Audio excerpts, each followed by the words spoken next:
Have you ever noticed something strange?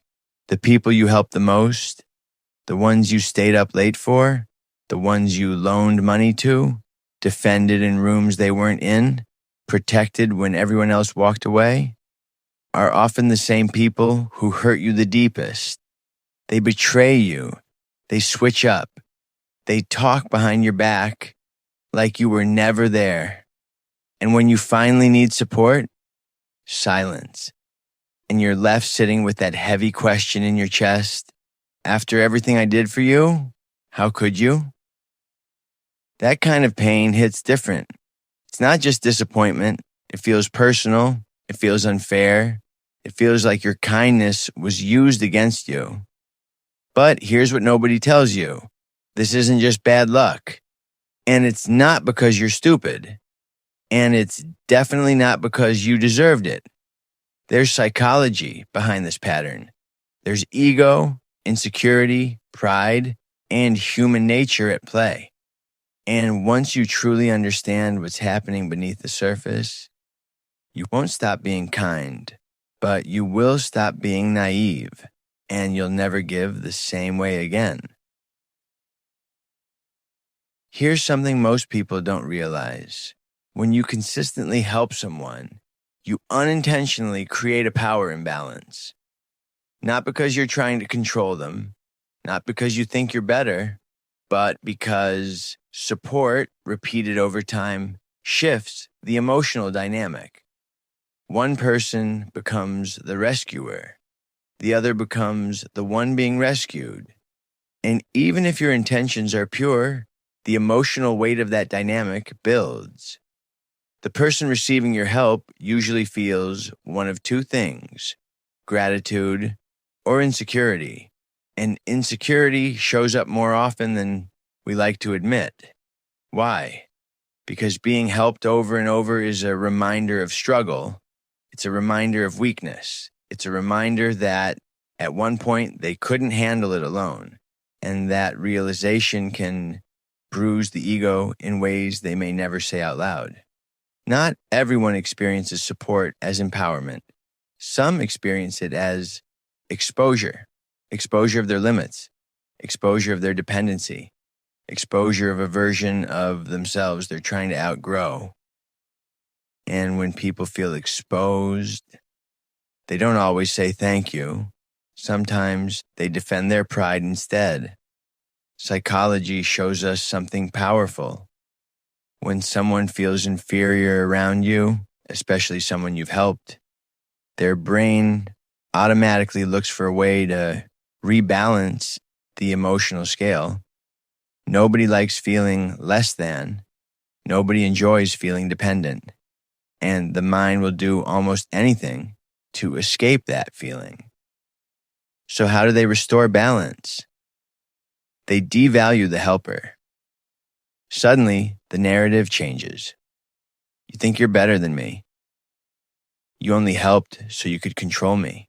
You always throw it back in my face. Even if you never once mentioned what you did. Even if you helped quietly. Even if you expected nothing in return. Because in their mind, if they can paint you as arrogant, manipulative, fake, then they don't have to sit with the uncomfortable truth that they needed you. If they can make you the villain, they don't have to feel small anymore. That's the ego protecting itself. Betrayal, in many cases, isn't pure hatred. It isn't always calculated evil. Sometimes it's pride gasping for air. It's insecurity fighting to survive. And unfortunately, your kindness becomes the target. There's another layer to this that most people never talk about. Sometimes, when you help too much, you accidentally interrupt someone's growth. You step in before they struggle. You fix the mistake before they learn from it. You shield them from consequences that were supposed to shape them. You think you're protecting them, but growth requires friction. Strength requires discomfort. Confidence requires earned wins. And when you remove those moments over and over again, you don't build resilience. You build dependency. Now, here's the uncomfortable truth. People resent what they depend on because dependency feels like weakness. And nobody wants to feel weak, especially around the same person who keeps rescuing them. So instead of saying, "Thank you for always being there," their pride whispers something else. "I need to prove I don't need you." And sometimes the fastest way to prove independence is rebellion, distance, disrespect, even betrayal. Not because they hate you, but because depending on you started to feel like losing themselves, and turning against you feels like taking their power back. There's another emotional layer most people never see. It's called gratitude debt. When someone receives consistent help, support, money, time, protection, and they don't or can't reciprocate, something starts building internally. Debt, not financial debt, emotional debt. And emotional debt is heavy. At first, they feel thankful, but over time, that thankfulness quietly turns into pressure. Because every time they see you, they're reminded, "You did this for me. You showed up. You sacrificed. And I haven't matched that." Long-term debt creates guilt, and guilt is uncomfortable. So what does the human mind do with discomfort? It avoids it. Guilt turns into avoidance. Avoidance turns into distance. Distance slowly turns into disloyalty because it's easier to push you away than to constantly feel like you owe someone who gave you everything. It's easier to minimize your impact. They weren't that great. They didn't do that much. They had their own reasons.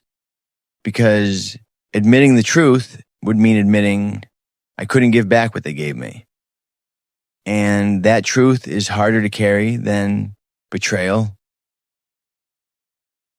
Here's something even deeper and more painful. When you help someone through their worst phase, you don't just support them, you witness them. You see the panic they tried to hide. You see the nights they almost gave up. You see the tears, the mistakes, the weakness, the fear. You saw the version of them they hope the world never finds out about. And while you may see that moment with compassion, they often remember it with shame. Some people cannot stand being around someone who witnessed their lowest point. Not because you judge them, not because you expose them, but because your presence reminds them of who they used to be. You're a living memory of the struggle. So when they start rebuilding, when they level up, when their life looks better, they want distance from anything connected to that painful chapter. And unfortunately, you were there during that chapter. To you, it was loyalty. To them, it's a reminder. And instead of embracing the person who stood by them, they detach from the one who knows too much about where they started. Let's be honest for a minute. You help from empathy. You give because you care. You show up because that's who you are. But not everyone moves through life with that same heart. Some people operate from connection. Others operate from convenience. Some operate from loyalty. Others operate from opportunity. When they needed you, you were valuable. You were the call they made when things fell apart. You were the safety net, the solution, the stability. But once their situation improved, once they found their footing, once they didn't need the same support, you slowly became optional. And when you become optional to someone who thinks transactionally, they don't feel obligated to stay loyal. That's not a reflection of your worth. It's a reflection of their character. The painful lesson is this: just because you would never betray someone who helped you, just because loyalty feels natural to you, just because gratitude would keep you grounded, doesn't mean they think like you. Not everyone has your depth. Not everyone has your code. And not everyone deserves your access. Now here's the part that requires real self-reflection. If this keeps happening to you, if you constantly find yourself saying, I did everything for them and they still left, there's something important to look at. Are you helping from strength? Or are you helping because being needed makes you feel valuable? That question changes everything.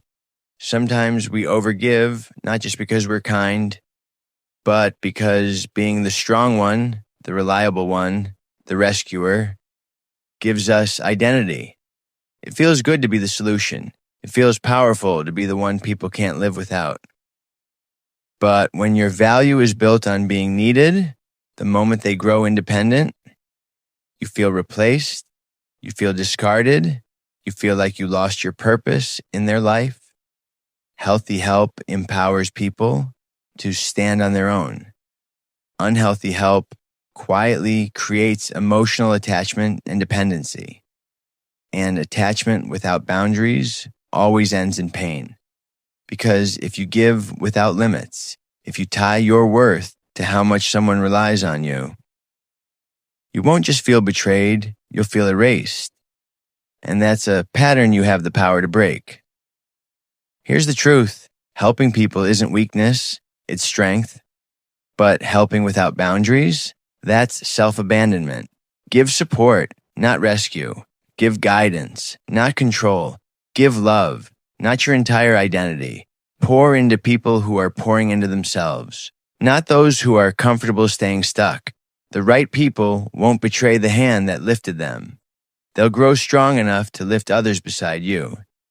And if someone turns on you after everything you gave, don't let it harden your heart. Let it sharpen your wisdom. Not everyone deserves unlimited access to you. Choose wisely, give wisely, and never confuse overgiving with love